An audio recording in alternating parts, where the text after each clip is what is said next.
আমি একজন মুসলমান যদি হই, আমি সাচ্চা মুসলমান, আমি ইসলামে বিশ্বাস করি, আমি ইসলামের মূলনীতিকে বিশ্বাস করি, আমাকে যদি কি মৌলবাদী বলে তাতে কি আসে যায়?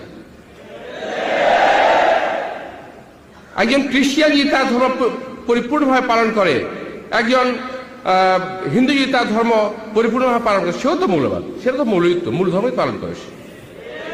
আমাদের বেলায় হলো মৌলবাদী, আজকে আসলে জঙ্গিবাদী, এগুলো কিছুই না, এগুলো শুধুমাত্র ইসলামকে ধ্বংস করার একটা চক্রান্ত মাত্র।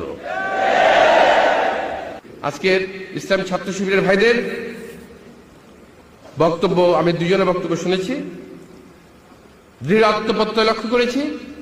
আমি ইসলামী ছাত্র শিবির করি না, আমি জামাত ইসলামীও করি না, আমি বিএনপি করি, কিন্তু আমি একজন মুসলমান। যদি কোনো কারণে মুসলমান ধর্মতায় যখন আঘাত আসবে, আমিও সকলের সঙ্গে একাত্ম হয়ে এই মুসলমান ধর্মের বিরুদ্ধে যারা অপপ্রচার এবং ধ্বংস করার চেষ্টা করবে, ওই কথা আমিও থাকার জন্য, এ কথা